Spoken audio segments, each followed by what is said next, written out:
Hi, I'm Peter J. Ray. Welcome. I'd like to talk with you today about the Brooklyn Dodgers and about 10 Brooklyn Dodgers books that I read. I was born in 1960, and the Brooklyn Dodgers moved to Los Angeles in 1957 after the 1957 season. So I was not alive when the Brooklyn Dodgers played. However, over the years, I've become very interested in baseball history, and I've read a number of books about the Brooklyn Dodgers, and I find the whole story, their story, very interesting, very compelling, very endearing, very dramatic, and ultimately very tragic, but still very touching and beautiful. And so, the whole story, their first 7 World Series they played in, they lost every one, but they kept going. They had a wonderful spirit in Brooklyn. And other places, you'd think they would have given up and they would have been demoralized, but they kept striving. And they finally won the World Series in 1955, which was really wonderful. But 2 years later, the team moved to Los Angeles, so that was heartbreaking and a disaster for the fans. So anyway, the first book today I'll talk about is Wait Till Next Year by Doris Kearns Goodwin, 1997. This is a beautiful book, wonderful book. Doris Kearns Goodwin is a historian. She's written biographies of books about American presidents, including Abraham Lincoln, Theodore Roosevelt, Franklin D. Roosevelt, and Lyndon Johnson. In this book, she talks about her childhood, growing up in a very nice, ideal suburb on Long Island, a suburb of New York City, and being a Brooklyn Dodgers fan as a girl. Her father, I believe, was from Brooklyn and was a real big Brooklyn Dodgers fan, and he instilled that in his daughter. So they had this nice father-daughter relationship, and that was very much involved the Brooklyn Dodgers and going to games at Ebbets Field in Brooklyn. And anyway, and then she was a girl when the Brooklyn Dodgers won the World Series in 1955, and I find that very that seems like such a magical moment in time in Brooklyn when that happened. And so she talks about it, the fans' dream came true. But then, of course, losing the team after the 1957 season. So this was heartbreaking for her and all the Dodgers fans. And then she's telling her own story at the same time. Her mother died the following year, and then her father, and then they moved. So that's how life is. Things are always changing, and we have to adjust to the changes. Her father stayed in the New York City area and later became a Mets fan. And the Mets they were pretty smart. They used the colors of the two teams that left in the new team. The Giants were orange and the Dodgers were blue. And then Doris eventually settled in Boston and became a Red Sox fan, which was very familiar. Because actually for a long time, because like the Brooklyn Dodgers, the Red Sox kept losing World Series and coming up short in the playoffs. Although not recently. They've won 3 World Series in the last 13 years. So this is a wonderful book. The next book is Nice Guys Finish Last by Leo DeRocher with Ed Lynn, 1975. What a life Leo DeRocher lived. In the 1920s, he was a player for the New York Yankees, and he was on that team that won the 1927 Yankees that was so powerful and dominant. Some consider the best ever. In the 1930s, he played for the St. Louis Cardinals on the Gas House gang, and they were a real strong team as well. He was the Brooklyn Dodgers manager from 1939-1946, and I believe 1948. So he was a part of the whole story, and coming up short in the playoffs, and that whole community. He was a very brash, strong person. He really fit in well with the Brooklyn community. Then later, of course, he managed the Giants in 1951. He was the manager when the Bobby Thompson hit the home run that helped the Giants. The Giants win the pennant. The Giants win the pennant in the playoff, one-game playoff against Brooklyn. Of course, that broke Brooklyn's heart. He won a World Series with the 54 Giants as manager, and then 69 Cubs, he managed them. They collapsed late in the year, and that was the Mets' miracle year. And then the 73 Astros, he was the manager. He talks about Babe Ruth, Dizzy Dean, Ebbets Field, and Branch Rickey, Pete Reiser, coaching Willie Mays, Ron Santo, Ernie Banks, and Cesar Cedeno. Yeah, Cesar Cedeno kind of finished him off. Excuse me.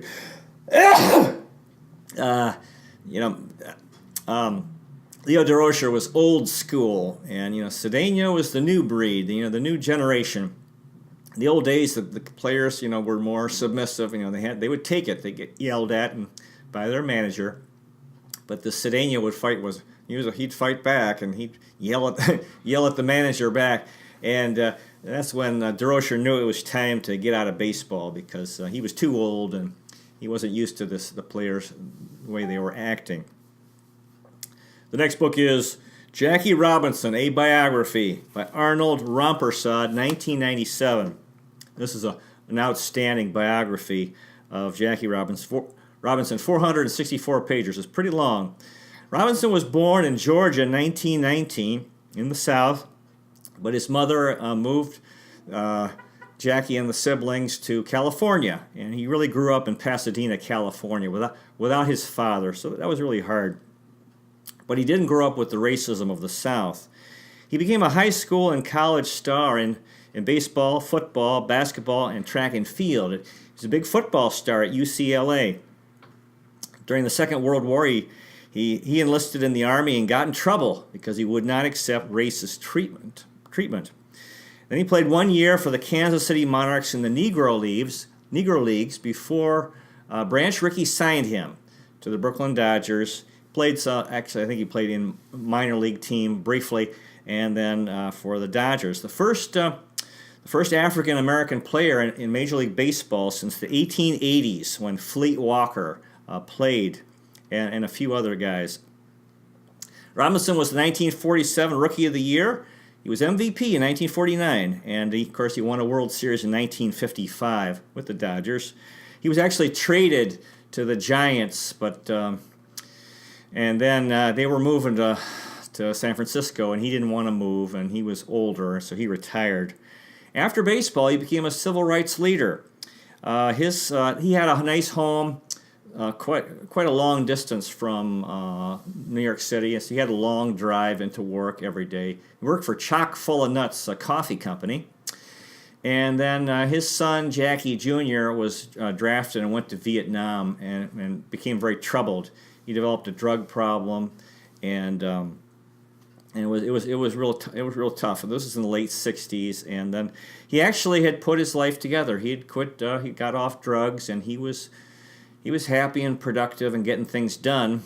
A lot of pressure being the son of Jackie Robinson, but then he got killed in a car accident when he was 24, right when he had turned his life around. So this was really tough on Jackie, losing his son. Another son, David, became a coffee farmer in Tanzania in East Africa. So that was something. And then Jackie himself died at age 52. Died too young. Died of diabetes. And he said he enjoyed pies. And then 1975, his widow, Rachel, came to Cleveland for opening day when Frank Robinson became the first player manager in baseball, playing for the first African American manager for the Cleveland Indians, and she was there. It was a nice thing that she came. Robinson hit a home run in the first inning as a player manager. So anyway, this is a wonderful biography of Jackie Robinson. What an amazing man in world history, and the best part of his life was when there was this moment. It's depicted in the movie of his life that came out. They were the Dodgers were in Cincinnati, and Cincinnati is borders on the Ohio River and near Kentucky. A lot of Pee Wee Reese was the shortstop for the Dodgers, was from Kentucky. A lot of his friends came and his fans came to the game to see Pee Wee Reese play, but they were also racist. Kentucky was a racist state, and they were yelling "nigger" at Jackie Robinson. Robinson was playing first, and Pee Wee Reese was playing short. So under this torrent of abuse, Reese walked across the diamond, the infield, and he put his arm around Jackie Robinson and looked out at the crowd, and he said, well, this is some situation we're in.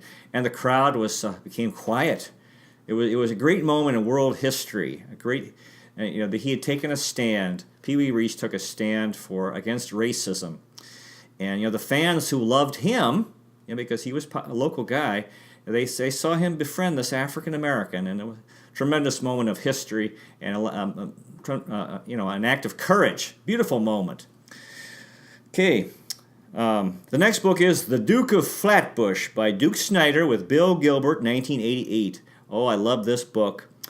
Duke Snider was the tremendous Brooklyn Dodger, and then he was in the move to L.A., Los Angeles, and then later the New York Mets, when they got started, they brought him back to New York, and he played for them, and that helped. They were trying to get Brooklyn Dodgers fans to support them. So the 1950s was Duke Snider's heyday, and it was amazing. The New York Yankees had three tremendous center fielders at the same time: Mickey Mantle with the Yankees, Willie Mays with the Giants, and Duke Snider with the Dodgers. In the 70s, we had a basketball player named Dick Snider in Cleveland, and a friend of mine, his father, used to refer to him as Duke Snider because he was remembering that. Anyway, Duke Snider talks in this book about his teammates, Jackie Robinson, Roy Campanella, another African American who played a major role for the Dodgers, Carl Erskine, Johnny Padres, Gil Hodges, Pee Wee Reese. Snider won titles in 1955 in Brooklyn and 1959 in Los Angeles. Near the end of the book, he wrote this, quote, "Ebbets Field still stands. The Brooklyn Dodgers still live. The fans, God bless them." God bless Duke Snider. Good guy. This is a wonderful book. The next book is This Is Next Year by Philip Goldberg, 1999. Man, what a book. One of the best books I've ever read. It's fictional, and it's set in Brooklyn, New York in 1955. And I really felt like I was there reading this book. And it portrays the sense of community in the city, which I find very appealing. The love for the Brooklyn Dodgers and their dreams finally coming true when they won the World Series in 1955.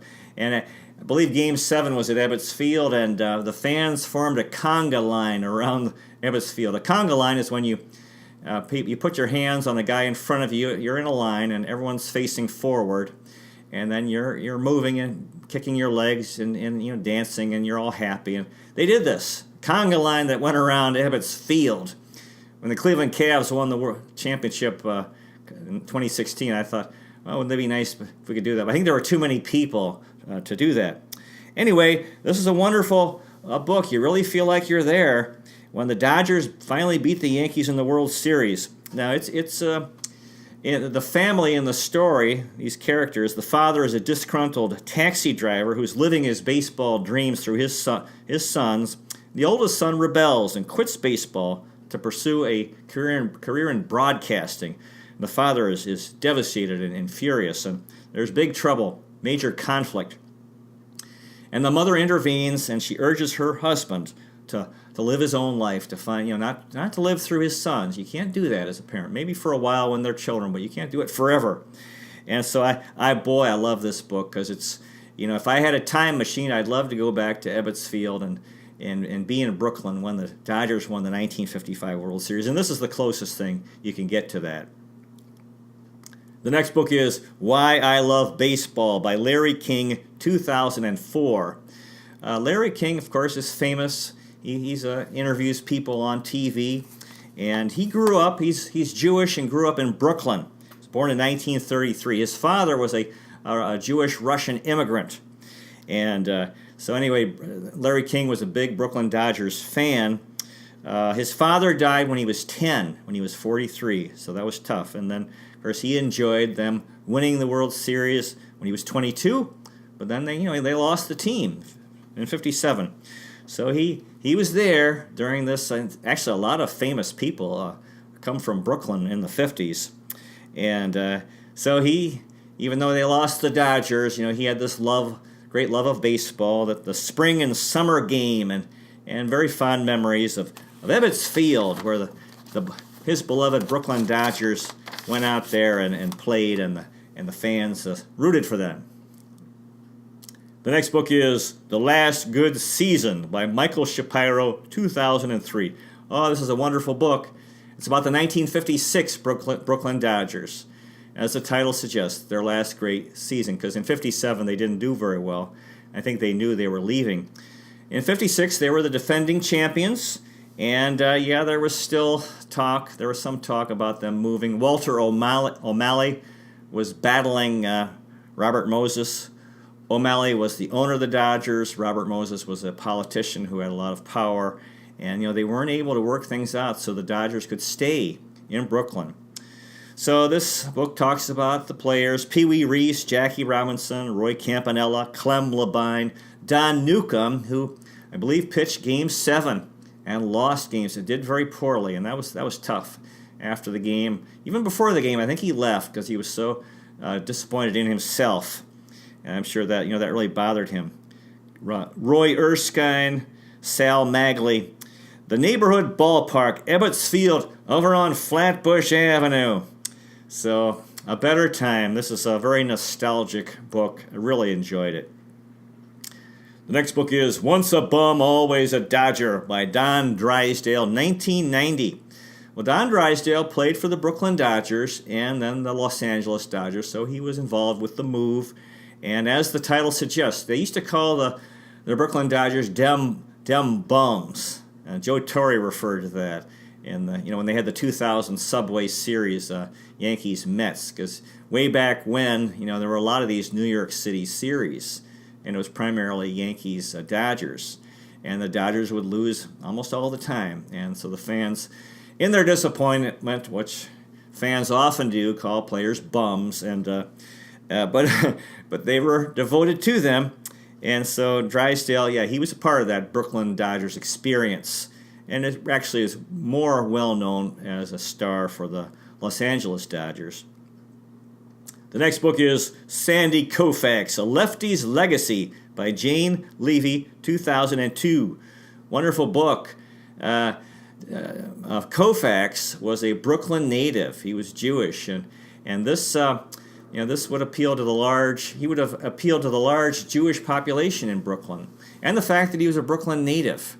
He was on the '55 Dodgers. He didn't play very much. He was just he was not a star yet.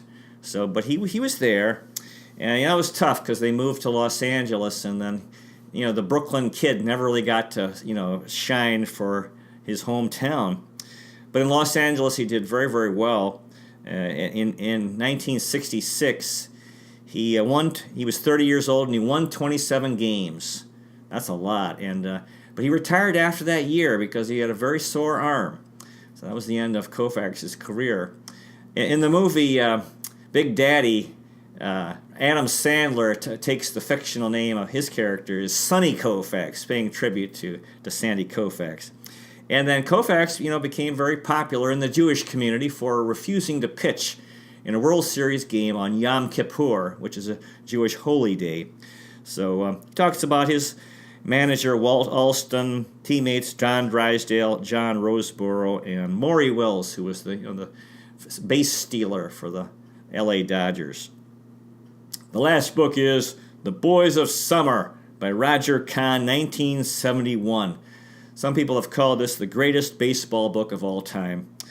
Roger Kahn was a Brooklyn Dodgers fan in the 50s, and I think he was a kid, and of course, like these other people, he was so happy in 55 and devastated in 57. And actually, for this book, he tracked down the old Brooklyn Dodgers in the late 60s and see how they were doing, see what they were up to, some 10 years after leaving. So he talked with Jackie Robinson, Duke Snider, Carl Erskine, and others. And so that was interesting. People were wondering how they were doing, and this is a very nostalgic book. And The Boys of Summer, I don't know what came first. We call baseball players or professional baseball players the Boys of Summer. I don't know if it came from the title of this book or the title comes from the phrase. So anyway, in conclusion, God bless all the fellows who played for the Brooklyn Dodgers and for their fans. It's been It's been 60 years now since the Brooklyn Dodgers moved to Los Angeles. So the people who were fans would now be in their late 60s or older, 70s and 80s. And so to me, history is important, nostalgia is important. So even though they lost their team, the memories are important. The memories are real and to be treasured. And all through all the books that I read about the Brooklyn Dodgers, I was glad that I got to experience vicariously, the Brooklyn Dodgers experience and what it meant, what it was like, that whole amazing phenomenon, and real interesting and very enjoyable. Like the song, "Should Old Acquaintance Be Forgot and Never Brought to Mind? Should old acquaintance be forgot and the days of auld lang syne?" Should we forget old people that we've known from the past? Should we forget the old days? No, we should not. Anyway, thanks for watching. God bless you, and I'll see you next time.